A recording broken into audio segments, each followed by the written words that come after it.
Kita doakan jemaah haji kita Pak ya, saudara kita yang tahun ini memang berbeda dengan tahun sebelumnya, sampai suami istri terpisah, ya, beda maktab, beda gedung, ya, penjaga pengawal dengan yang jagain gitu kan, orang sudah sepuh dengan ini yang repot. Ngomong alam ini kok bisa seperti ini, setelah dilacak katanya itu ini dari Indonesia juga.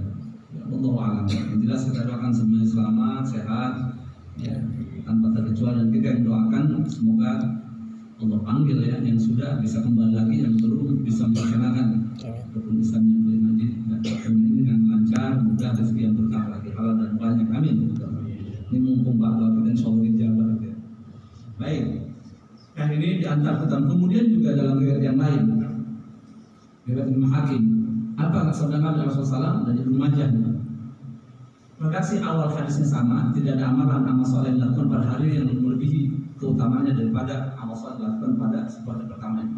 Sampai kata beliau, wasiat kulli yaumin fiha, bahwa puasa satu hari di 10 hari pertama ya'adil siyam kulli yaumin fiha, satu hari puasa di 10 hari pertama bulan Dzulhijjah itu mengimbangi siyam sanad, puasa 1 tahun.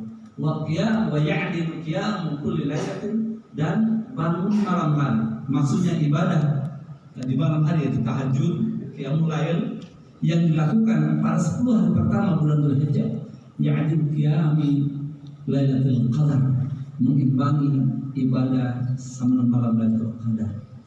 Antum bisa bayangkan.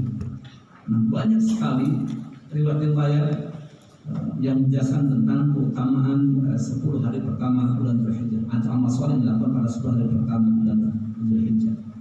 Apalagi nanti dikaitkan dengan thalabul ilm, seperti tadi yang disampaikan bahwa ini yang paling afdal. Maka kita yang giat, yang rajin di 10 hari pertama untuk selalu menyempatkan diri duduk majelis ilmu, ini termasuk anugerah yang luar biasa dan termasuk pilihan dari Allah. Karena tidak semua bisa, ada yang sibuk dengan urusan ini, ada yang dengan ini. Ini makanya kenapa tadi saya sampaikan, mari kita syukuri dengan sepenuh hati, dengan harapan Allah berkenan menambah anugerah yang luar biasa ini, sehingga kita termasuk para pecinta ilmu dan telah diwafatkan dalam keadaan husnul khatimah. Ikhwat kalimat yang Allah Subhanahu wa taala, dari segi sirah di kemarin kebetulan bulan yang lalu kami tidak mengisi di bulan Dzulhijjah, ini sekalian kita sedikit jelaskan tentang sirah, peristiwa-peristiwa penting yang terjadi di bulan Dzulqa'dah dan Dzulhijjah. Kalau di bulan Dzulqa'dah, ya Dzulqa'dah ini sangat bulan yang lalu ya, ada beberapa peristiwa penting Pak, ada peristiwa besar. Pertama, pernikahan Nabi Rasulullah SAW dengan Sayyidah Zainab binti Jahsh itu terjadi di bulan Dzulqa'dah pada tahun keempat. Lalu tahun berikutnya, di akhir di penghujung tahun keempat Hijriah itu terjadi perang Ahzab, perang Parit itu. 3 hari Nabi berdoa di Masjid Fatah yang sekarang posisinya ada, tidak pernah dirubah Pak, yang berbentuk kotak itu di di kawasan para kondak itu. Yang lainnya sudah kena renovasi, yang lain terkena gusur juga karena perluasan jalan. Ya, sehingga dibangunkan masjid besar itu, yang dulunya Masjid Ali, Masjid Umar, Masjid Utsman, Masjid Fatimah di situ ada. Nah, sekarang tergusur, tinggal dibangunkan masjid besar, tapi tempat Nabi selama 3 hari 3 malam berdoa di situ, yaitu Masjid Fatah di atas bukit, dan itu di kaki Gunung Salah namanya di Madinah, itu tidak dirubah. 3 hari di sana berdoa, yang pada akhirnya Pak, ini nanti kalau dilihat dari segi spiritualnya Pak, bahwa kebanyakan musuh dihancurkan itu dengan pertolongan agama, dengan doa-doa itu Pak asbabnya, doa-doa yang dijabah. Artinya murni pertolongan Allah Subhanahu wa taala. Lihat di perang Badar pertama kali pertempuran dalam Islam terjadi tahun kedua Hijriah, tahun 17 Ramadan, dan itu puasa perdana juga karena Nabi berdoa sampai kata sahabat itu melas-melas gitu, gimana ya, sampai khusyuk banget. Ya. Dan di antara doanya yang Nabi panjatkan yang sangat terkenal, Allah mentahdir hadin salatan tubadat. Ya Allah, jika pasukan kami ini binasa, jika pasukan kami ini kalah, Engkau tidak akan pernah disembah lagi di muka bumi. kagak bakal ada yang nyembah engkau lagi ya Allah. Ini doa yang sangat luar biasa. Maka Allah respon, lihat dalam surat Al-Anfal, 5.000 malaikat Allah kirimkan, Allah turunkan, sehingga mereka kalah. Dan secara fisik kaum muslimin hanya 313 tanpa persenjataan, Pak. Yang bawa senjata ada versi riwayat cuma 8 orang, itu pun yang tajam cuma 2, karena memang berniat bantu perang. Mereka bergerak ke sana, satu angka 3 orang bergantian gitu pun, Pak. Ada 2 orang di atas punggung onta. Yang berkuda cuma 1, riwayat yang lain cuma 2. Yang sangat terkenal cuma Miqdad bin Al-Aswad. Itu yang kemudian Allah berikan karamah, dia mantan budak kembar saya, diperdekakan. Kemudian ada kakek-kakek yang beri kuda itu. Ini yang misterius itu. Dan diceritakan dalam kisah-kisah sahih, dalam kitab tafsir, seorang sahabat yang kecepatannya seperti kilat menyambar. Pokoknya musuh itu keder dan keder gitu. Kalau sudah melihat sosok ini, itu Miqdad bin Al-Aswad, atau bin Amr. Luar biasa, Pak. Sehingga dikagumi oleh para sahabat, dan dia orang penunggang kuda pertama, disebut julukan kesatria berkuda pertama dalam Islam.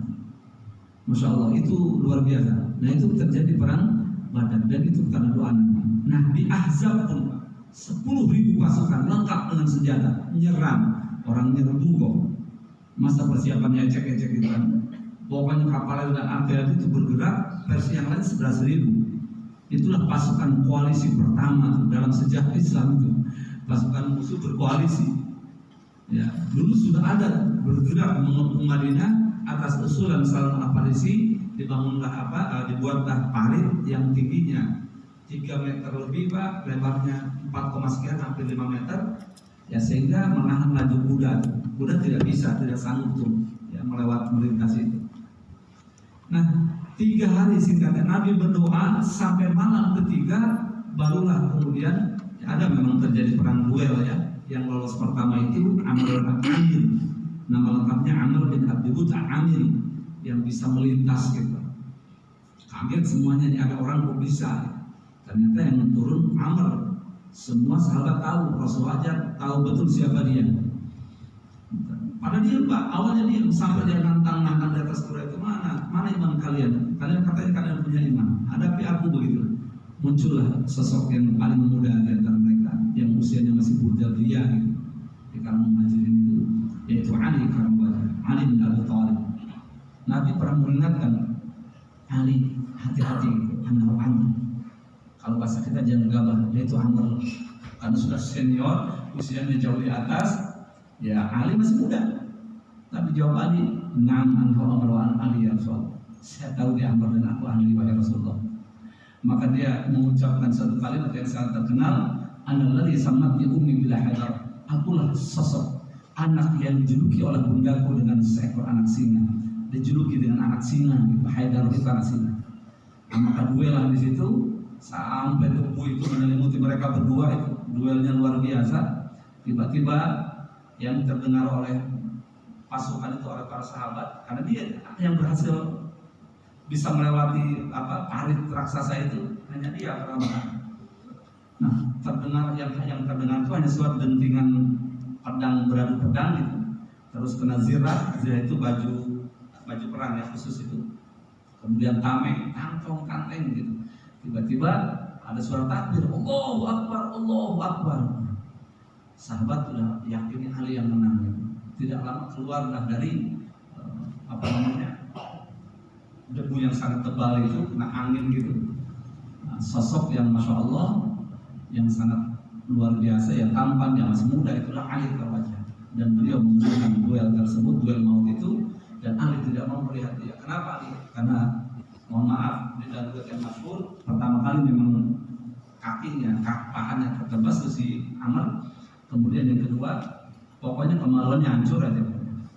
Entah bagaimana, pokoknya robek. Aku nggak mau lihat dia karena kainnya hancur gitu, dan ini pun hancur gitu. Ya, kena tebasan pedang. Nah itulah, sehingga takbirlah semua pengurus takbir. Nah, kembali dari peristiwa itu, antum bisa bayangkan peristiwa yang sangat menegangkan, melelahkan, karena bikin parit itu masya Allah. Datang ke Madinah, maksudnya kembali ke kediaman Rasulullah. Dulu belum masuk kawasan Madinah, Pak. Itu masih di luar. Sekarang sudah masuk distrik Madinah. Ya, waktu itu karena Nabi bersabda bahwa batas mata itu dari air sampai dan seterusnya. Nah, itu termasuk jaraknya kurang lebih sampai 4 kiloan. Nah, kembali sampai di kediaman Rasulullah meletakkan senjata. Ini kisah Dzulqa'dah. Meletakkan senjatanya, kemudian panas dan segala macam, tamengnya, datang malaikat Jibril. Ini harus sahih, riwayat Imam Bukhari. Datang malaikat Jibril, apakah engkau meletakkan senjata wahai Rasulullah? Sungguh demi Tuhan aku tidak meletakkan senjata. Tuh lihat, Bani Quraidah itu sedang siap-siap untuk menggempur kalian. Kurang lebih kalau bahasa kita begitu. Nih, kalau dahulu atau mereka menyerbu gitu. Maka langsung Rasulullah, karena ini Jibril yang datang sudah udah valid, sudah pasti super valid. Maka langsung Rasulullah mengambil senjatanya, langsung memanggil para sahabatnya, saat juga dimobilisir pasukan, langsung diinstruksikan agar segera dan mendatangi Bani Quraidah. Jadi kelompok Yahudi Bani Quraidah itulah, ya, ini terjadi perang Bani Quraidah itu pada tahun kelimanya, Pak. Jadi penghujung tahun 2004, nah ini tahun kelima Hijriah, bulan Dzulqa'dah. Nah, datanglah 2005 ya, tahun 5 Hijriah. Nah, bergeraklah mereka ke sana. Nah, tapi pesannya begini sebelum berangkat. Ini juga hadis yang menjelaskan bahwa ikhtilaf, perbedaan pendapat di antara sahabat atau di antara umat yang pertama kali yang sangat mencolok karena peristiwa ini, Pak. Rasulullah menyampaikan kepada sahabat ya, bahwa beliau mendapatkan instruksi agar segera bergerak ke sana, maka pergilah kamu ke sana. Ya, Rasul menginstruksikan duluan kepada sahabat. Lalu pesan Nabi, karena waktu itu masih waktu zuhur, Pak, siang hari. Antum bisa bayangkan siang hari di Madinah ya. Kata beliau, "Jangan ahdukum al-asra illa fi bani Quraidah." Rawahul Bukhari. Tolong ya, jangan sekali-kali siapapun di antara kalian ada yang melaksanakan sholat asar kecuali di perkampungan Bani Quraidah saja. Tolong kata Nabi, jangan sekali-kali siapapun di antara kalian yang melaksanakan sholat asar kecuali di perkampungan Bani Quraidah saja. Maka bergeraklah mereka. Ternyata di perjalanan, karena waktu itu zuhur sudah mepet juga, tibalah waktu asar. Maka terjadi dua kubu, Pak. Sebagian mengatakan, ayo kita sholat asar dulu gitu. Ingat tadi pesan Nabi, jangan ada sholat asar. Sampai ada mengatakan lagi sholatnya, jangan sekali-kali ada masalah sholat. Tapi kan Nabi juga bersabda, Abdul amal itu as-sholatu ala waktiha. Paling utama yang amal sholat pada waktunya. Tapi satu kubu mengatakan juga, punya dalil juga, Allah atau Rasul, taat kalian kepada Allah dan Rasulnya. Dan kita kan sama Allah. Pada akhirnya terpecah dua tuh, Pak. Satu sholat tetap, yang lain nungguin, tetap nungguin. Ditolerir ya sudah. Nah, akhirnya beres sholat, bergeraklah mereka sana. Sampai di sana waktu isya, sudah masuk isya. Nah, singkatnya, ketika Nabi datang, kemudian disampaikanlah kepada Nabi SAW bahwa di jalan perjalanan itu ternyata tidak sepakat semua, terjadi perbedaan pendapat. Apa yang terjadi dan semua sepakat ulama. Lihat dalam syarah-syarah hadis ini, Nabi membenarkan keduanya. Ketika ada hujah, oh ini punya hujah, tidak ada klaim ini yang benar itu salah, enggak, dua-duanya benar. Nah, itulah kisah juga khilaf yang pertama. Nah, singkatnya bahwa pertempuran Bani Quraidah itu terjadi pada bulan Dzulqa'dah, berarti 1 bulan sebelum Dzulhijjah, tahun kelima Hijriah. Dikepung dan ternyata fix apa yang diberitakan oleh siapa? Jibril ini. Setelah kekepungan mereka kalah, ditemukan 300 pucuk tumbak, kemudian 100 anak panah, 100 tameng yang dipersiapkan untuk menyerang Rasulullah beserta sahabat. Jadi dicari titik lemah. Pasti seusai perang Ahzab mereka kecapean. Saat itulah kita sikat begitu. Nah, itulah Masya Allah ya, informasi langsung dari Allah Azza wa Jalla melalui Jibril. Sehingga dari sini Pak, kisah Yahudi mulai ya dieksekusi, berapa ratus orang di situ dieksekusi karena tercatat dia terlibat untuk melakukan makar itu.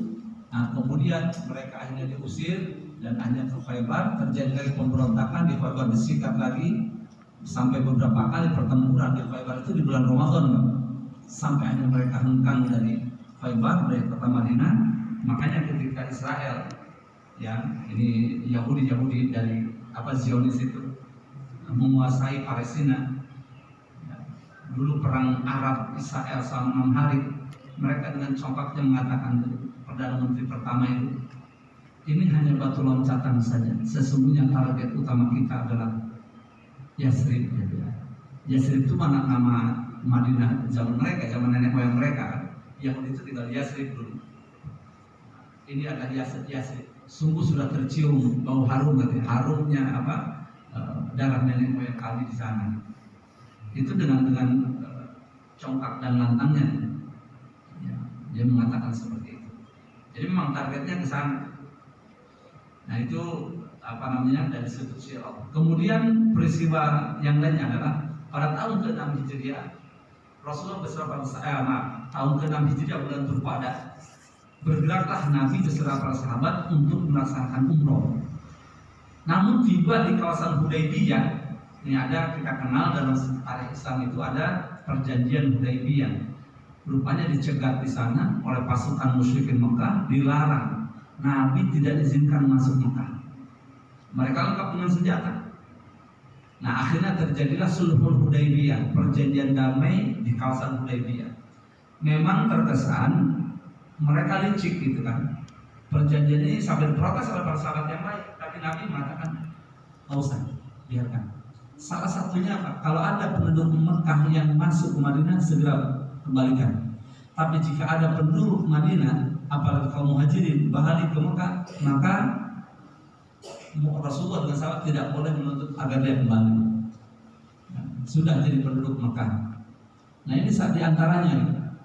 Tapi ternyata ini ada hikmah gitu, dikaji oleh para ahli strategi. Ya ini juga pasti hikmah dari Allah.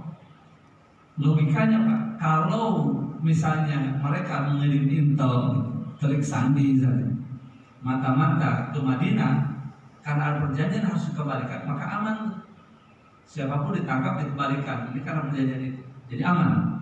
Yang kedua, kalau ada penduduk Madinah masuk ke Mekah, tidak boleh kembali ditahan. Nah maka dipersiapkan dai-dai gitu. Sehingga kalaupun mereka tertangkap atau misalkan ke Madinah, masuk ke Mekah, tidak kembali, mereka minimal dakwah bil hal, bisa menyebarkan tauhid di sana, menyebarkan agama Islam yang mulia ini. Nah itulah yang terhikmah. Nah itu terjadi pada tahun ke-6 Hijriah di bulan Dzulqa'dah. Lalu kemudian tahun berikut, tahun ke-7, Rasulullah beserta para sahabat melaksanakan umroh qadha. Ya karena tahun ke-6 dilarang, maka tahun ke-7 diizinkan kembali. Lalu kemudian puncaknya yang sangat masyhur, bulan Dzulqa'dah juga tanggal 6, Rasulullah bersiap-siap dengan para sahabat. Lalu kemudian berangkatlah dari Madinah dengan sekian ribu sahabat bergerak menuju Mekah untuk melaksanakan haji. Itu tahun ke-10 Hijriah dan rupanya inilah haji wada, haji pamitan. Nabi melaksanakan haji dan itulah haji yang terakhir kali. Kalau sebelum hijrah Nabi berkali-kali haji, ya bahkan umroh pun sering. Nah tercatat 4 kali umroh itu ketika Nabi setelah hijrah ke Madinah. Haji pun sebuah haji wada, haji pertama dan terakhir itu memang setelah hijrah. Sebelum hijrah ya biasa dan melaksanakan haji. Nah di sanalah turun ayat terakhir surat Al-Maidah ayat 3 itu, Al-yawma akmaltu lakum dinakum wa atmamtu 'alaikum ni'mati wa raditu lakum al-Islam dinan. Bahwa pada hari ini agama telah disempurnakan, kemudian telah disempurnakan juga nikmatku dan aku ridho Islam sebagai agamamu. Tapi ulama pada tafsir menjelaskan yang disempurnakan itu kaidah-kaidah pokok intinya. Adapun furu'nya itu mengandalkan istinbat. Jadi kesempurnaan agama bukan agamanya berkurang sehingga ada muncul ijtihad, tidak. Ini dalam kaidah-kaidah pokoknya tentang ahkam itu di Al-Quran dengan hadis apa yang tidak ada. Pertama, hukum itu kan ada 4 dalam pesannya. Masalah ibadah terkait dengan ibadah, semua lengkap. dari mulai cebok sampai ini semuanya itu. Ya. Kemudian kedua muamalah, jual beli, ya. Gadai menggadai, pinjam meminjam itu muamalah dan seterusnya. Yang ketiga munakahat, tentang pernikahan. Pernikahan itu Pak, satu kita saja masya Allah temannya bukan main. Pembahasan luar biasa. Belum bab talaknya. Masya Allah, belum masalah nafkahnya, tapi ini segala macam. Dari mulai bab khitbah, melamar, kemudian cara melamar mengambil mantu, kemudian cara menjadi pasangan bagi laki-laki, nanti cara meninggikan menantu laki-laki, itu Rasul sudah menjelaskan. Sampai nanti kasus talak dan rujuk itu bahas. Nah terakhir jinayah, ini masalah pidana nih Pak. Pidana perdata kalau bahasa kita. Orang nyolong ayam, nyolong duit, nyolong apa nih sampai dipotong tangan itu berapa ukurannya? Nah, ini 4 tuh. Nah perlu diketahui kalau pemahaman agama sempurna bahwa tidak ada istilah ini berbahaya kalau pemahaman sempit seperti itu. Berarti fikih itu tidak semua. Karena dalam Al-Quran Pak tidak ada satu ayat pun yang menjelaskan waktu sholat itu kapan saja Pak. Subuh dari jam berapa ke berapa. Mana Pak? Nggak ada Pak. Maka hadis itu karena ada kelompok ingkar sunnah Pak muncul di Mesir pertama kali. Di Indonesia sempatnya Pak bahwa yang mutlak kebenaran itu hanya Quran. Hadis itu kan di manusia juga ada salahnya. Jadi nolak mereka Pak. Ini kalau ada sekarang yang begitu masih ada Pak ini, tapi mereka nggak berani muncul ke permukaan itu. Jadi nolak. Jadi hanya Quran aja. Padahal mereka untuk menentukan ini dari mana gitu. Kok bisa tahu sekarang? Nah sekarang dijelaskan oleh Nabi waktu subuh dari mulai ini kan belum ada jam dulu kan. Tanda-tandanya dengan materi contoh maghrib dari mulai terbenam matahari sampai nanti ini hilang Saful Ahmad, mega merah dan seterusnya. Nah sampai waktu sahur kapan, berdirinya kapan. Ini Nabi yang menjelaskan. Lah ternyata Pak, untuk bicara rukun sholat ada berapa rukun Pak? Itu nggak ada di hadis waras, potong hadis pun nggak ada. Habis kotak putih tambah bisul 7 biji juga nggak ketemu, nggak ada. Yang ada dari mana? Itulah ulama mujtahid Pak. Maka di antara sahabat, enggak semua sahabat jadi mujtahid. Yang hafal Quran saja tidak semua Pak sahabat hafal Quran. Makanya tidak ada satu ulama pun yang mengatakan wajib hafal Quran, tidak. Yang wajib itu Fatihah secara rukun. Oh kalau wajib kan baca hafal Quran semua, mengek Pak, repot. Tapi harus ada.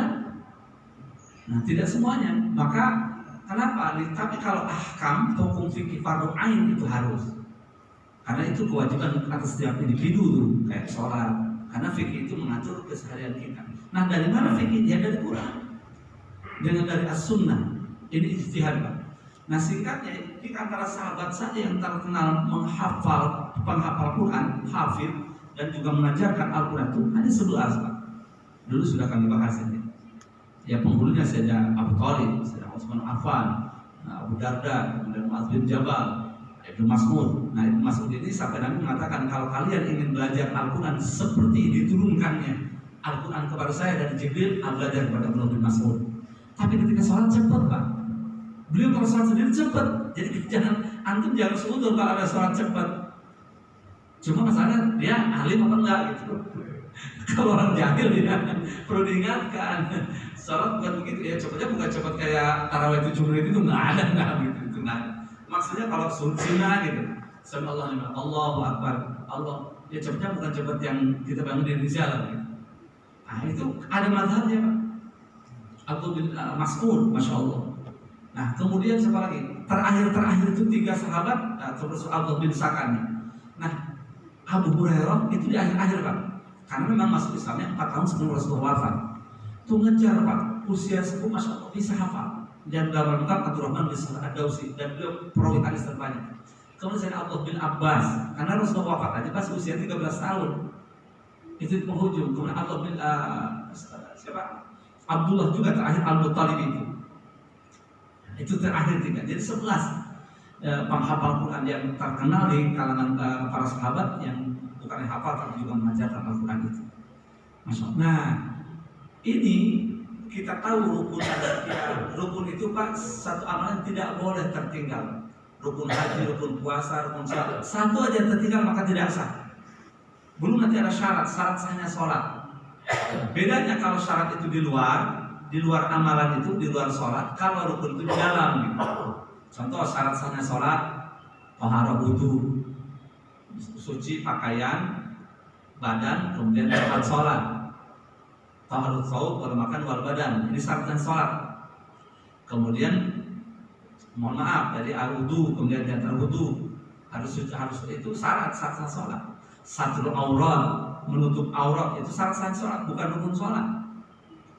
Jadi harus dipastikan. Kalau madhab Syafi'i Pak, kan dari pusar sampai lutut. Jadi kalau mohon maaf, misalkan ada dua tuh orang perokok misalnya, tahu-tahu begitu salam ada bolong tuh celananya atau kainnya di pas paha, sehingga kelihatan kulit pahanya, maka harus diulang itu Pak. Tidak sah sholatnya, walau seupil gitu Pak. Ini masalah itu. Kalau madhab Hambali, batasan auratnya beda Pak. Auratnya di sini aja Pak, batas kemaluan aja. Jadi kalau kotekan juga sah itu sholatnya. Jadi mohon maaf, saya pernah dulu pondok, ya di pondok ada teman itu sholat pakai sarung Pak, segini sarung panjang, sholat Allahu Akbar. Wah kita rame tuh, kita ente itu kok pakai begitu loh, mana dalilnya ente kemana nggak sah? Ya memang kafir balikan sah Pak. Memang satu aurat kan satu aurat itu tertutup kok, pada diam. Tapi kalah ada gitu. Nah, kalau ada beda lagi kan.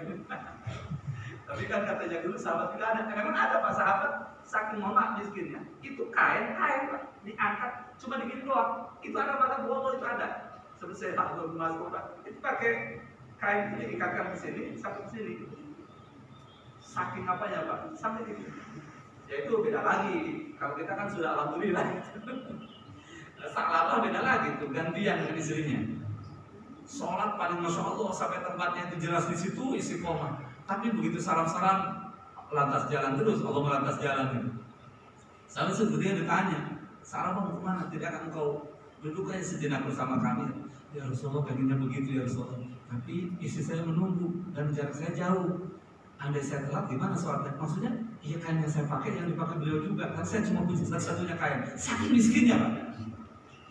Tapi tidak menghalangi dia jamaah Pak. Jauh rumahnya. Masya Allah. Sabar gitu. Dia tersenyum. Akhirnya istri yang minta, coba Bang katanya, Anda kan minta dekat dengan Rasulullah. Pasti Rasul itu doanya dijawab. Mintalah agar supaya kita berikan rezeki ini. Ya, disejahterakan. Datanglah Saklabah. Kata Nabi, sebaiknya kau sabar saja, itu pahalanya lebih besar. Kau mau itu atau mau akhirat atau mau ini kan? Hanya yang lebih akhirat dari sabar. Sampai kata Rasulullah, sabar lebih baik bagi istriku, ya sudah. Ternyata lama-lama nggak bisa juga, nggak kuat. Bang nggak kuat juga, coba minta lagi. Nyampe akhirnya sampai 3 kali, akhirnya Rasulullah didoakan. Kemudian dikasih anak kambing. Itu lihat masyhur sekali. Kambing, bukan kambing yang satu lihat sedang hamil. Akhirnya masya Allah beranak pinak dari 10, 20 mulai itu zuhurnya hilang, nggak ada jamaah. Sudah lama-lama balik lagi asarnya hilang, sampai 5 waktu nggak ada jamaah ke masjid, tinggal Jumat doang. Itu Saklabah. Ya Allah itu kan. Tahu lama-lama Jumat pun hilang. Kata Nabi, ini kemana Saklabah? Kok hilang? Coba tanya. Oh Saklabah jadi orang kaya, selalu sibuk sekarang dengan hewan ternaknya. Lah, dari ya kan dulu yang kau berikan itu rupanya cepat sekali beranak sekian waktu sampai cepat dan banyak. Tapi tidak kedengaran ada zakat ya. Coba mintain zakatnya, ingetin tuh. Awalnya Pak, datang sahabat, dibilangin, Saklabah ada salam dari Nabi. Rasulullah nanyain kamu katanya, kok zakatnya apa? Apa jawabannya? Apa itu zakat? Bayangkan, ini kan jadi di saya katanya. Singkatnya disampaikan Rasulullah, dia ternyata enggak mengeluarkan zakatnya, begitu begini. Apa namanya? Celah kasar. Mendengar kalimat itu, ada salah satu familinya di situ langsung lari menjumpai Saklabah ketiwasan. Nabi mengatakan kamu celaka. Kaget, benar kan? Iya. Rasulullah mengatakan saking takutnya masih ada rasa takut. Disiapkan buku zakat terbaik, kambingnya masya Allah datang kepada Nabi. Menjumpai Nabi untuk mengeluarkan zakatnya. Kambing yang sehat, yang bagus. Nabi menolak. Salah. Antum perhatikan kisah ini. Sedih dia, wah merana dia pulang itu kayak lima galau. Berkali-kali ditolak oleh Nabi. Sampai Rasulullah wafat, khalifah pertama diangkat Sayyidina Abu Bakar Siddiq datang melas-melas kepada Sayyidina Abu Bakar minta diterima. Kata beliau, kalau manusia yang paling mulia tidak boleh bagaimana dengan aku? Ditolak. Sampai Sayyidina Abu Bakar Siddiq 2 tahun jadi khalifah wafat, ganti Sayyidina Umar, datang bang. Orang-orang sebelum aku yang paling mulia tidak boleh bagaimana? Sampai pada akhirnya kemudian Utsman bin Affan diangkat karena Sayyidina Umar wafat, datang ke Utsman pun ditolak dan matilah dia pada masa Sayyidina Utsman bin Affan dalam keadaan seperti itu. Ya, artinya Rasulullah kecewa berat itu sih. Nah, itu bayangkan Rasul Fatimah. Itu karena awalnya miskin Pak, 1 kain berdua, tapi ternyata dipuji hartanya. Kayak dulu Korun persis mirip dengan Korun. Korun kan miskin sekali. Anda minta doa kepada Musa, wahai Nabi Musa, doakanlah aku, engkau kan Nabi, pasti dijawab. Didoakan. Pertama buka kelontongan, buka lapak 1, jadi ya biasa jualan emas, jadi 1 lapak punya 2 lapak, buka langsung jadi sampai Masya Allah, dari 1, 2, 3, 4 sampai pasar itu dikuasai lah sekarang. Dia dominan, dominasi sudah di situ. Pokoknya sudah pangkorunnya lah gitu. Paling korun sudah gak ada lagi, paling kayanya. Akhirnya Nabi Musa mendengar bahwa dia sudah jadi OKB, orang kaya baru gitu ya. Wah, Musa ini coba tanyain kata zakatnya itu. Sama ditanyain malah marah-marah. Jawabannya apa Pak? Lihat dalam Al-Quran. Inna ma'utitu ala ilmin di. Coba, aku bisa begini ini karena ilmu pengetahuanku kan. Jadi lupa kalau dia bukan lupa kacang sama kulit lagi nih, dia fatal ini. Aku bisa begini karena ilmu pengetahuanku, ini karena kecerdasanku. Ya mungkin bahasa sekarang kan ilmu manajemen saya gitu ya, karena apalah gitu. Maka saya bisa begini.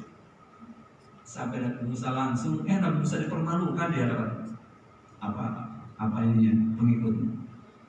Coba, akhirnya sudah Nabi Musa Nabi Rasul Azmi. Allah Maha tahu bagaimana utusannya tersakiti seperti itu. Maka diamblaskannya Pak, semua harta kekayaan Nabi istana yang semua emas itu diamblaskan ke perut bumi. Ya, sampai gemboknya aja kan berapa ratus gembok itu, 200 gembok gudang. Mana ada coba sekarang kerajaan itu? Ya emas semuanya habis. Ya, saking viralnya peristiwa itu. Sampai ketemu di Gunung Pancar ada galian apa di dalam harta korun gitu. Harta karun gitu. Korunnya ditenggelamkan di Mesir, muncul di sini di Indonesia. Ini harta karun gitu. Ya Allah, kok jadi harta karun gitu. Nah, ikhwan Allah Subhanahu wa taala, ini sedikit jadi kita melebar luas karena sirah itu kemana-mana masuknya. Walhasil, jadi ketika ayat terakhir itu turun, kemudian Rasulullah menyatakan siapa yang pernah berbuat ada kesalahan sahabatnya segera meminta maaf sebelum dinar dan dirham tidak bermanfaat. Qabla alla yakuna dinun, sebelum dinar dan dirham nanti hilang dan tidak ada manfaatnya. Ayo segera kalian maafkan. Bahkan kata Nabi, siapa aku pukul ini badan saya ini, sampai ada 1 orang kan, saya Rasulullah, sahabat geram banget, apa ini orang, dan ya silakan maju kan. Ya Rasulullah, waktu mau pukul saya waktu itu tidak pakai baju. Saya sedang karena miskin juga waktu itu kan. Tolong saya juga ingin sama. Wah, sahabat itu geramnya bukan main. Begitu, dan itu kata sahih. Dibukalah, diangkat ke baju Nabi sampai kulit perut Nabi yang mulia nampak. Ternyata setelah itu, wah, sahabat ini mau ngapain dia? Sampai sahabat Umar udah mau ini kata Nabi, jangan, ini memang saya yang minta. Sampai ada sahabat menhadirnya. Begitu dibuka, rupanya dirangkul. Kalau orang sudah bilang digabruk, Pak, dirangkul, dipeluk, diciumin. Ya Rasulullah, sesungguhnya saya bukan yang sama sekali tidak ada terbersih itu, Pak. Tapi saya ingin sebelum kita berpisah, kulit saya hina ini bersentuhan dengan engkau yang mulia, wahai Rasulullah. Baru di situ pada nangis sahabat yang lain. Rupanya itu trik gitu, taktik dan strategi yang luar biasa itu. Ya kalau bahasa sekarang apa ngeprank gitu ya. Sampai di siapa yang pernah saya pukul, silakan di tubuh saya Rasulullah. Antum bisa bayangin tuh, gimana sahabat kok ini ada orang kayak begini. Begitu maju sini itu Rasulullah, engkau dulu mukul saya dan berkata ini langsung ke kulit saya pun ingin begitu, dia angkat sampai saya nomor maju, jangan, ini saya yang dulu. Ternyata begitu angkat dipeluk, diciumnya itu Rasulullah. Saya hanya ingin bersentuhan kulit saja ya Rasulullah. Memang ketika beliau menyampaikan ayat al-yawma akmaltu lakum dinakum itu, sahabat yang lain ya haru tadi biasa. Ada satu sahabat yang nangis sesegukan, terseduh-seduh, pokoknya nangisnya luar biasa. Nah inilah menunjukkan bahwa pemahaman setiap orang itu berbeda. Siapa beliau? Sayyidina Abu Bakar Siddiq. Ya, cara menjiwa juga ya nggak sama. Ini tersirat tercatat kepada sejarah. Sampai ditanya kenapa oleh Abu Bakar kamu sampai segitunya? Jawab beliau apa? Saya memahami dari kalimat dan ayat yang beliau sampaikan. Rasulullah itu kan diutus ke muka bumi untuk menyampaikan risalah. Lah kalau agama sudah sempurna, berarti kan sudah purna, sudah tuntas nih tugas Nabi di muka bumi. Ini mensiratkan bagi beliau pemahaman saya, kata Pasir. Beliau akan tidak lama akan segera berpulang. Ini firasat dan pemahaman beliau. Ternyata apa yang terjadi? Betul Pak, kembali dari haji wada, makanya disebut haji pamitan itu. Hanya berapa? Beliau wafat Rasulullah SAW. Nah itulah. Jadi ini juga sekali lagi pemahaman ayat itu, maka ayo kembalikan kepada ulama terdahulu, karena umat ini banyak yang mohon maaf sebelum terserahkan itu mereka mengira Imam Syafi'i siapa, Imam Abu Hanifah siapa, Imam Malik itu siapa, Imam Hanafi siapa. Dikatakan dia mereka kan manusia biasa, benar manusia. Di antara kita aja kan berbeda-beda. Di antara sahabat pun tadi yang hafal Quran mengajarkan cuma 11 yang tercatat. Tidak semua sahabat hafal Quran. Tabi'in pun begitu. Allah mengangkat derajat seorang itu Pak, ya ba'dhum ala ba'd, satu sama lain berbeda kelebihan. Makanya di antara sahabat yang sampai derajat mujtahid mutlak, sebagian ulama mengatakan 6 orang, sebagian hanya 4, sebagian hanya 2. Tidak semuanya. Nah demikian di kalangan tabi'in pun begitu. Dengan tadi kurun yang 3 inilah yang jadi patokan.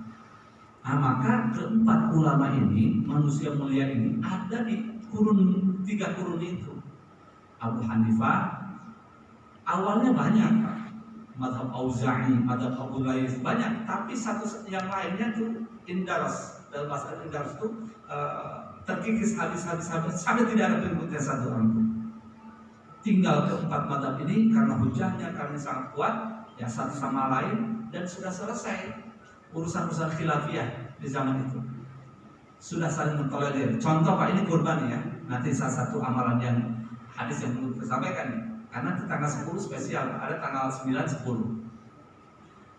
Bagi Abu Hanifah, kurban itu wajib Pak. Dari mana beliau ngambil dalil? Hadis yang sangat ma'ruf, masyhur, insyaallah kita paham ya, sangat familiar. Qala alaihi wasallam, man kana lahu sa'ah.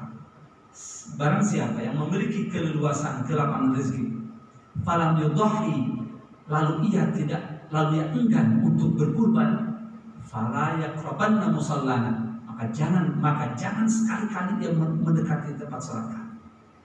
Ini kan ancaman serius Pak. Maka kata beliau mensiratkan, itu wajib kalau begitu. Wajib. Tapi kalau mazhab Syafi'i mengatakan sunnah muakkadah. Pertama sunnah muakkadah ain. Jadi sunnah muakkadah untuk setiap individu Pak. Nah, kenapa tiba-tiba kemudian muncul sunnah muakkadah al kifayah? Jadi harus ditafsir Pak, diteliti dengan seksama. Hukum dasar awal dalam mazhab Syafi'i yang mayoritas umat Islam di Indonesia, Malaysia, Asia Tenggara, Palestina, Jordania, kemudian Yaman, Mesir sebagian besarnya, kemudian Irak dulu sebagian besar. Nah, ini menyatakan bahwa ini sunnah muakkadah alal ain asalnya setiap individu dalam seumur hidup Pak. Seumur hidup itu sunnah yang dikuatkan atas setiap individu Pak. Nah kalau sudah kita melaksanakan maka jatuhnya sunnah muakkadah alal kifayah. Jadi sunnah muakkadah itu sunnah, tidak sampai wajib Pak, cuma sunnah yang dikuatkan. Artinya tidak melakukan tidak berdosa, cuma harus ingat ancaman yang serius tadi dan Nabi itu aja. Seumur hidup masa sih bagi yang mampu, itu juga bagi yang mampu. Nah Kemudian setelah kita melaksanakan baru nanti jatuh untuk alat kifayah. Jadi dalam satu keluarga, jika yang mampu bisa mau ayah sudah semuanya atau ayahnya sudah, satu orang yang melaksanakan maka sudah gugur tuh tuntutan kesunah muakkadahannya dengan satu orang itu. Keberkahan di keluarga dia dapat, bagi yang kurang mampu. Tapi kalau yang mampu, ya mampu semua satu orang satu dan pengen padilah pahala yang nanti akan dibacakan hadisnya, ya monggo, itu lebih bagus. Tapi mereka tidak dituntut lagi kalau sudah ada satu orang kesunah muakkadahannya gugur. Hanya perlu dicatat sabda Nabi SAW hadis sahih, Pak, riwayat Imam At-Tirmidzi apa? Sabda Nabi, "Ma amila ibnu Adam yauman nahri min amalin ahabbu ilallah min ihraqid dam." Tidak ada amalan yang dilakukan oleh anak Adam pada hari nahar tanggal 10 bulan Dzulhijjah yang lebih Allah cintai. Enggak ada yang lebih yang paling Allah cintai melebihi daripada ibadah mengalirkan darah hewan kurban. Jadi tidak ada pada saat itu kan ada satu hanya yang lain yang lebih Allah cintai selain daripada menyembelih hewan kurban. Mengapa? Innaha la ta'ti yaumil qiyamah, karena hewan kurban yang dia sembelih itu akan datang di hari kiamat menemuinya biquruniha, lengkap dengan tanduk-tanduknya, wa asy'ariha, dan bulu-bulunya, wa azlabiha, dan kuku-kuku kakinya. Untuk apa? Memberikan syafaat. Bahkan ulama-ulama itu menjelaskan dengan kalimat metafor ya. Apa itu? Nanti akan jadi hewan tunggangan dia, akan jadi kendaraan dia ketika melintas di Siratul Mustaqim. Ya. Jadi akan memberikan syafaat. Hadis sesuai kan? Tuh. Kemudian wa inna dama, lanjutan hadis tadi, dan sesungguhnya darah yang tadi dialirkan itu la yaqum minallahi bimakani, akan sampai pada satu tempat yang diridhoi Allah. Bahkan Allah menyatakan keburu akan lebih cepat diterima oleh Allah SWT qabla an yaqa'a bil ard, sebelum darah itu jatuh ke tanah. Sebelum sampai di tanah sudah jatuh terlebih dahulu sampai. Bayangkan jaminan dari Nabi. Fatihu bihan nafsan, maka lapangkanlah jiwamu dengan melaksanakan ibadah kurban itu. Nah, ini kabar gembira untuk mereka yang melakukan kurban. Bukan korban ya, kurban. Kalau korban bisa ada ujungnya perasaan. Korban, kurban bahasa Arab. Kurban itu mendekatkan diri kepada Allah. Nah, ini kaitan dengan sirah juga Pak. Nanti dengan kajian sirah, dengan tarikh. Mengapa ada peristiwa kurban? Ini ingat Pak, kan kita di bulan 10 hari pertama ada tanggal 8, namanya hari Tarwiyah. Tarwiyah itu hari merenung Pak. Kok disebut hari renungan? Karena waktu itu Nabi Ibrahim mimpi Pak, diperintah Allah untuk menyembelih anaknya sendiri Ismail. Kisahnya panjang. Karena beliau nikah dengan siapa itu Pak? Siti Sarah, istri pertama. Nggak ada yang dicantik dari beliau. Murah tuh kecantikan. Makanya waktu ditanya oleh Raja di Sergap itu, dia bilang ini saudari saya. Ini ada tauriyah tuh. Nanti kalimat Arab itu dalam ayat dan hadis ada tauriyah. Ya makanya jangan langsung letter-letter begitu, karena bahasa Arab itu satu kalimat bisa sekian banyak arti. Kemarin saya baru dengar ada orang yang mengkritisi Pak dengan begitu lantangnya. Tanya kepada ahli fikih, para kiai-kiai, mana ada itu dalam Al-Quran itu wazaujukal uskun anta surga jannah, dalam surah Al-Baqarah itu. Wahai Adam, tinggallah engkau beserta zaujmu di dalam surga. Zauj itu kan suami, laki-laki. Apakah homo dia? Kalau perempuan itu zaujatun, ini zaujun kan, ditinggal bersama zauj laki-laki. Sampai dia bilang agak bakalan bisa jawab. Sampai apa bahasa itu? Kalau siapa ustaz kiai ditanya masa ini langsung ini dia angkat tangan dia akan bisa menjelaskan gitu. Waduh ini kok berani banget gitu. Kan viral juga bisa lihat. Padahal bahasa Arab itu Pak, zauj itu artinya pasangan Pak. Jadi kalau ditujukan kepada perempuan berarti suami, pasangan yang artinya pasangan. Kalau kepada suaminya istri, pasangan namanya juga. Contoh dalam hadis zauji. Jadi kepada Rasul zaujihi. Sayyidah Aisyah itu pakai zauj pasangan Nabi, maksudnya istrinya, nggak pakai zaujah. Demikian dalam Al-Quran, maksudnya zauj di situ ya istrinya, Sayyidatuna Hawa itu.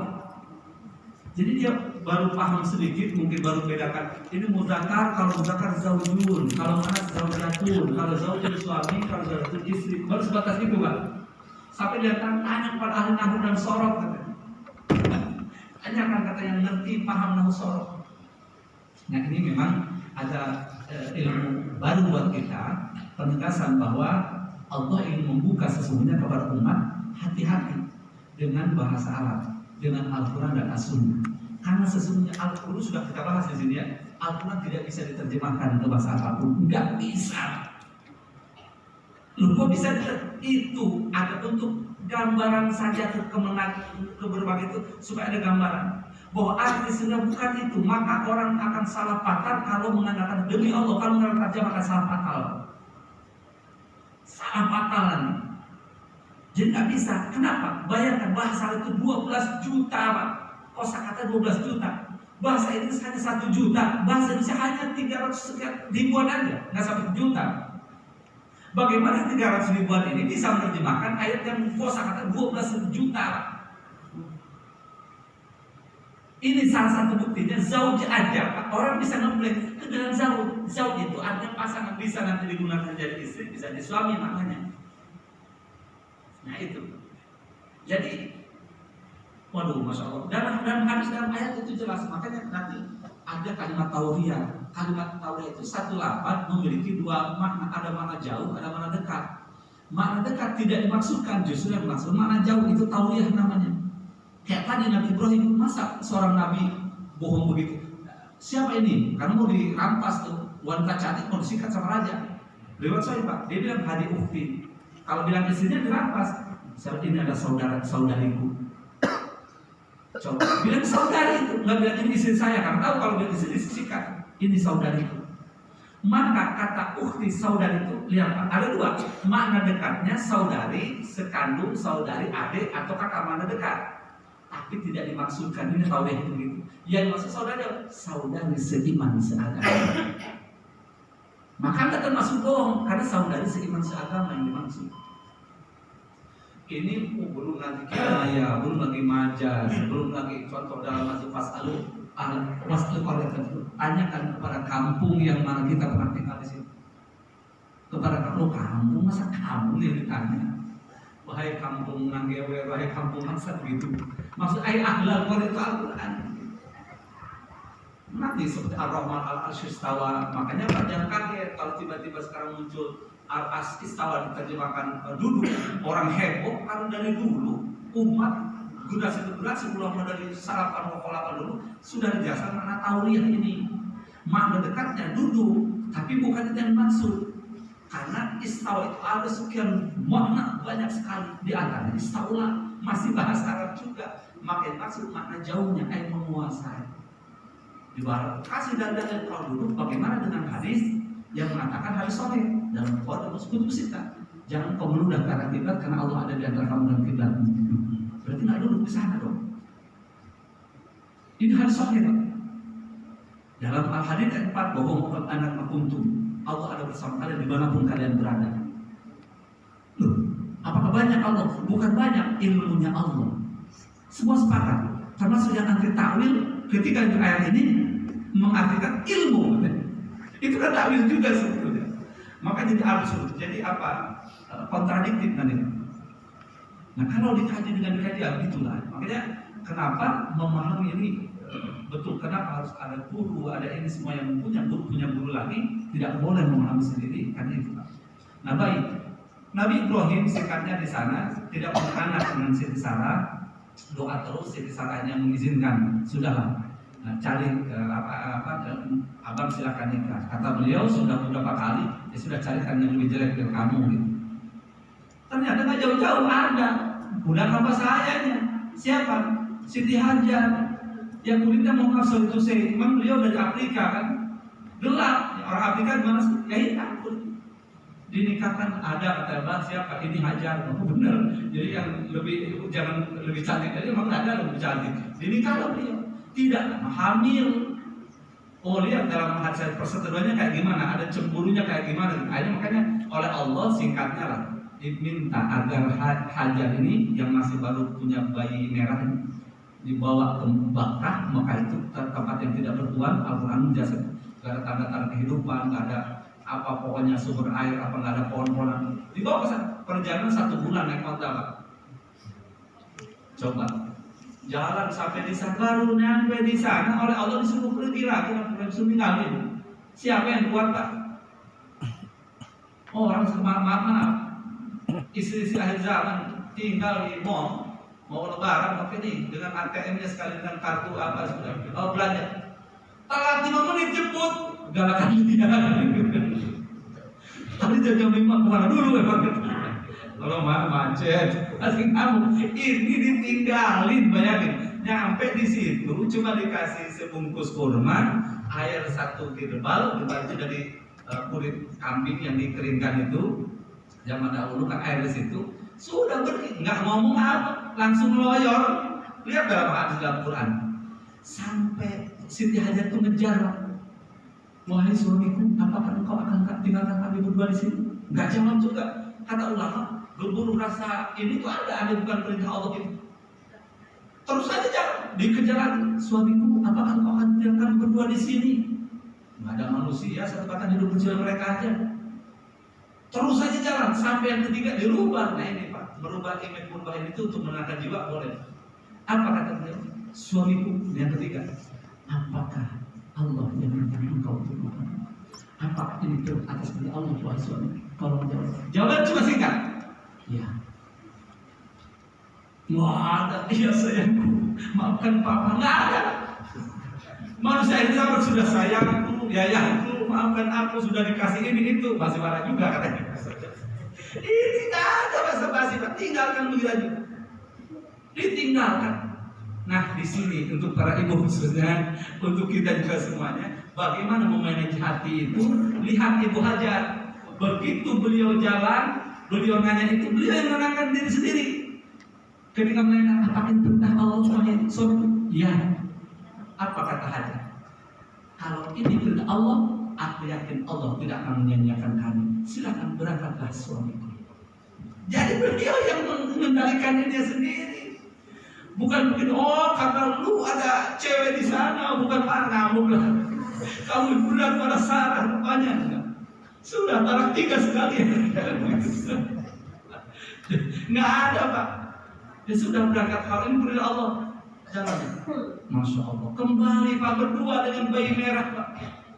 Ibrahim alaihissalam di balik gunung itu. Nah ini memang karakter cowok katanya begitu. Memang jarang ngomong ini kan di depan istrinya, di depan anaknya, tapi nanti balik layar itu dia bisa nangis sibuk-sibukan. Itu dulu ya, kalau sekarang banyak air mata buaya katanya. Ya Allah, Allah musta'an. Nah ini Pak di balik gunung berdoa, meneteskan air mata sampai dititipkan ya Allah, ini askantu min ridwan dari zat. Aku telah menempatkan sebagian dari keturunanku di satu lembah yang tidak ada pohon-pohonan. Tidak ada kebutuhan, tidak ada tanda kehidupan. Jadikanlah hati si manusia condong pada mereka. Maka benar. Masya Allah, oh ini panjang lagi sana. Singkatnya coba. Setelah 11 tahun, versi yang lain 13 tahun, barulah Ibrahim diperintahkan untuk jenguk anaknya. Berangkatlah dari Palestina Pak. 1 bulan jalan pakai otak. Bukan dari sini ke sini, namun pasar harus ditemukan. Bayangkan baliklah, baru nyampe tangan 8 Zulhijjah sampai di situ, baru ketemu nih. Lepas kangen, masya Allah, 13 tahun anak ditinggal gimana sih? Yang dipengenin memang dari awalnya dulu belum dikaruniai putra juga, kan anak pertama. Akhirnya apa? Baru ketemu siang, malamnya mimpi. Antum kebayang nggak? Suruh disembelih. Makanya kata ulama, karena Allah nggak mau berbagi karena cintanya banget, maka Allah nggak mau berbagi cintamu untuk aku saja, itu karena manusia ciptaanku juga. Soal begitu. Coba disuruh disembelih, tapi beliau bijak. anaknya sudah dewasa kan udah dewasa, versi yang sebelah diajak diskusi Pak Pakaian. Ya Bunai, itu diabadikan oleh Allah firman-Nya ini dalam Al-Quran. Ya Bunai, ini panggilan halus wahai Nanda. Inni ra'aitu fil manami bahwa semalam aku mimpi anni anbahu. Aku kok nyembelih kamu ya. Kamu turun Nanda. Coba renungkan dulu, coba bagaimana pendapatmu? Jawaban anak soleh Pak, walau baru ketemu tadi siang, apa jawabannya? Ya abad al-matumah. Wahai ayahanda, karena Bunaya, jawabnya abad itu ayahanda. Wahai ayahanda, lakukan apa yang diperintahkan kepada engkau. Aku yang perintah Allah. Ifalmat saat itu insyaallah sabirin. Dengan izin Allah engkau akan mendapatkan saya dalam keadaan sahabat. Monggo lakukan saja. Masya Allah. Punya anak soleh begini Pak. Langsung ya kalau begitu sudah kita jalan. Tapi jangan bilang sama emak. Coba karena karakter emak kan beda. Dibawa jalan. Coba emaknya nggak tahu, sini aja dibawa. Kalau bapak sekarang haji nih, ya kan sekarang nggak mungkin ya, udah tutup. Nanti berhaji umroh, cari Pak tuh dari Arafah nanti kan biasa city tour tuh. Begitu masuk kawasan Mina, setelah Villa Raja itu, nah antara Villa Raja selesai itu ada sebelum bukit yang kedua ada bukit kecil di bawah. Tengok ada tugu di situ. Itulah tugu tempat yang diabadikan Pak. Ditandain oleh pemerintah dari dulu penyembelihan siapa? Ismail oleh ayahnya. Yang uniknya anaknya juga Masya Allah, jangan beritahu emak, udah jalan aja jalan. Begitu mau kan digoda tuh di Jumrah Ula, iblis datang lempar 7 butir, busok 7 butir, itulah. Singkat kita begitu mau disembelih, apa kata beliau, kata siapa? Ismail. Tolong ikat kedua tangan saya dan saya supaya engkau tidak melihat saya kelojokan, nanti engkau tidak tega lagi. Coba anak seperti itu diikat tuh, makanya sekarang sunnah menyembelih apa? Diikat kan? Diikat. Allah berikat. Begitu dikatakan begini, abah katanya, coba kesampingkan supaya abah tidak melihat raut wajah saya, nanti abah nggak tega lagi. Anaknya kalau begini nanti abah lihat wajah saya, nanti abah bisa ini katanya. Coba sampingkan, makanya kan nyembelih Pak nggak begini kan, kambing gitu. Sunnah ini Pak, dibegini kan. Makanya langsung disembalikan, langsung, rasa gimana Pak ayah nyembelih anak sih? Dan perintah Allah, walau berat hati gimana ini perintah Allah langsung, langsung begitu disembelih. Dan Al-Quran, wafaidah bidinna azim, maka kami ganti anaknya karena betul-betul Ibrahim itu melakukan apa yang diperintahkan dengan satu ekor kibas domba besar, Masya Allah. Makanya kata ulama, andai saat itu tidak diganti dengan domba, mungkin sampai saat ini karena Rasulullah diperintahkan Allah untuk mengikuti syarat Ibrahim. Cuma auhayna ilaika an tabi'u millata Ibrahim hanifan, kemudian kami wahyukan kepada engkau akan mengikuti dengan Ibrahim. Mungkin sampai saat ini, sampai hari zaman orang menyembelih anak Pak, korban ini nggak kebayang Pak. Hari ini bulan Idul Adha ini yang sudah daftar mengkorbankan anaknya bapak pulang. Kebayang nggak Pak? Mungkin nih hari-hari ini Pak, anak-anak ini sudah pada kabur Pak, udah kebuang lalu teman tahu. Kenapa? Nggak mau gua jadi korban gitu. Coba bayangin Pak, udah pada gila kan anak-anak tuh. Ya Allah, orang tuanya suruh pergi Pak. Ya Allah, Pak. Itulah anugerah yang diganti dengan seekor kibas. Subhanallah. Kalau misalkan ini kata-kata bukan karena saya selalu mendesain mati. Nah maka saat itu nanti, kemudian hari ke-9-nya puasa yang satu hari itu Pak, bayangkan sebelum hari dulunya menghapuskan dosa yang telah lalu 1 tahun yang lalu dan 1 tahun yang akan datang. Hadis sahih. 1 hari aja puasa Arafah. Apa? Ini berhari-hari. Lalu kemudian hari Idul Adha-nya tidak ada yang lebih afdal daripada menyembelih seekor hewan kurban. Mudah-mudahan kita semua tanpa terkecuali bisa melaksanakan apa yang disyariatkan Allah dan Rasulnya. Minimal tadi tahlil, tasbih, tahmid, takbir ya setiap hari ya, kita jangan pernah lupakan karena kesempatan emas yang mudah-mudahan Allah berkenan menerima selama ibadah kita.